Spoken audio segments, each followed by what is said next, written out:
दिया। अब सोचने लगा इस पत्र को लेके कौन जाएगा। एक बात दिमाग में आई, मैं अक्रूर को भेज देता हूँ। क्यों?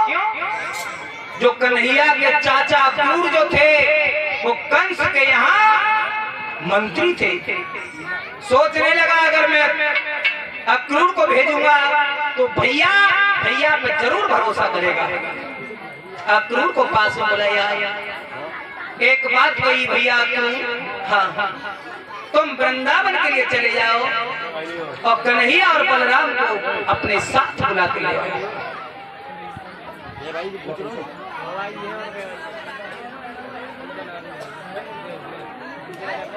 उसी समय अक्रूर जी कहते हैं, राजा कंस, वो तो मुझे भी मालूम है कि तुम कन्हैया और बलराम को क्यों बुला रहे हो। लेकिन मैं एक बात जरूर कहूंगा तुमसे कि कन्हैया और बलराम को आने की देरी है, फिर तुम्हारी मौत में देरी नहीं है। और बोले हैं अक्रूर,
भोजराज कंस से अक्रूर जी कहते हैं, कंस, भगवान के आने की देरी है, फिर तुम्हारी मौत में देरी नहीं है। और ये हार आया है खुशी साउंड डेकोरेशन वालों की तरफ से। आज अक्रूर जी 7 घोड़ों वाला रथ लेकर के चले हैं, धीरे धीरे चले। जब चले हैं मथुरा से,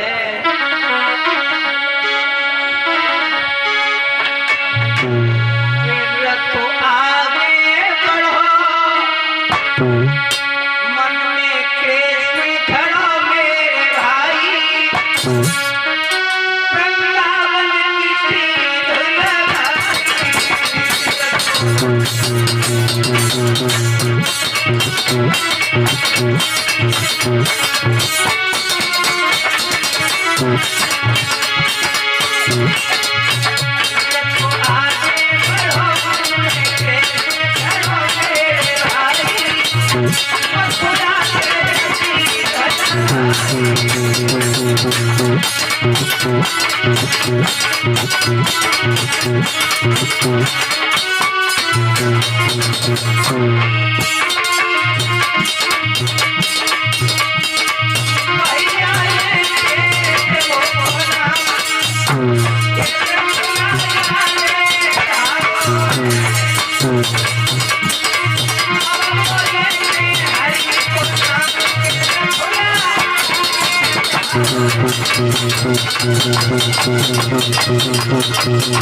आज महाराज अक्रूर जी 7 घोड़ों वाला रथ लेकर के चले हैं। जब चले धीरे धीरे बढ़ते चले गए, वृंदावन की सीम में जिस समय पहुंचे हैं तो एक बात नजर आई, क्या कि जो ग्वाल बाल हैं वो अपनी गैया चरा रहे हैं और जिस समय गाय चरा रहे हैं तो सभी ने रथ को आता हुआ देखा तो उन ग्वाल बालों ने चारों तरफ से उस रथ को घेर लिया। ग्वाल बाल दोनों हाथ जोड़ करके बोले हैं चाचा जी नमस्ते, बेटा नमस्ते। चाचा आप मथुरा से बड़े दिनों में आए हैं? बोले हाँ बेटा। एक बात पूछना चाहता हूँ मैं, क्या? तो वो ग्वाल बोले हैं चाचा कि कहिए किस तरह कंस मामा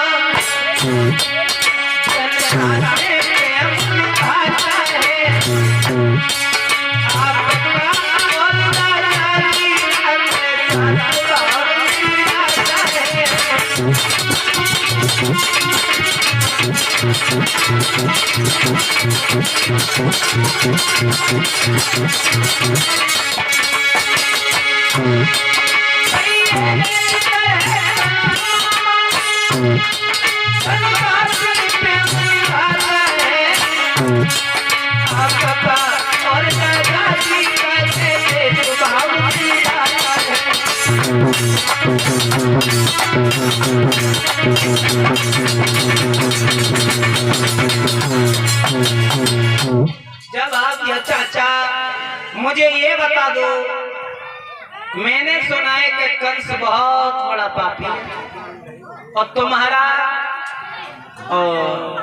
कंस का स्वभाव कैसा है? तुम्हारा ऐसा तो नहीं झगड़ा होता होगा?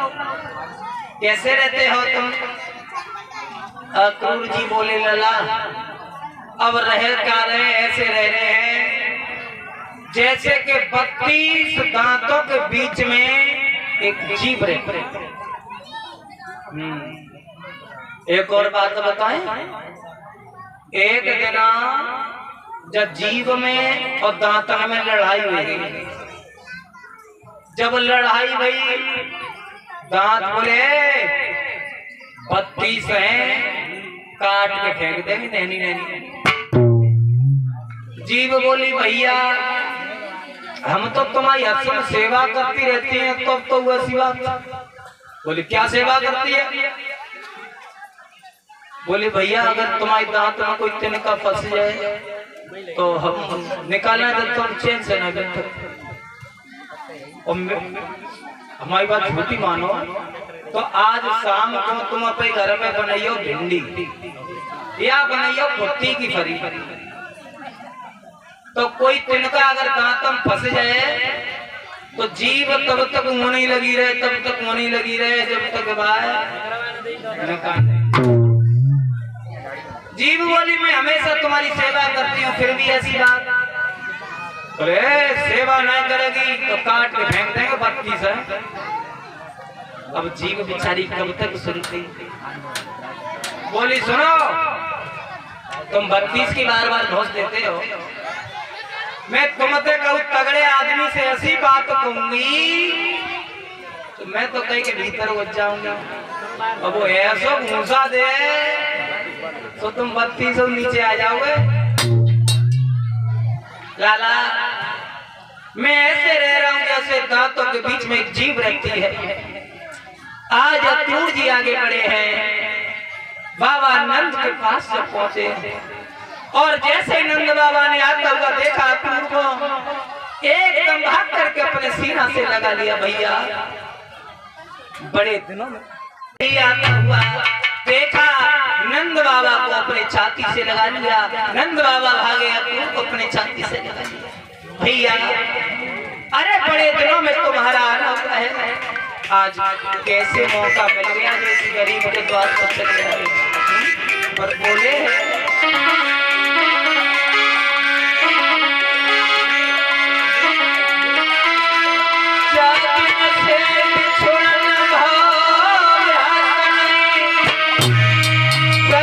तुम्हारी निहारी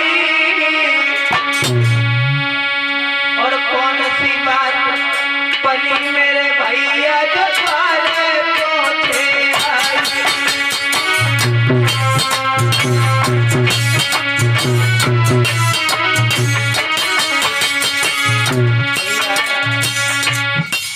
मैंने तुम्हारा दर्शन अंतिम बार जेल खाने में किया था। आज कौन सी घड़ी आई है जो आज तुम मेरे इस गरीब के द्वार पे आ गए हो?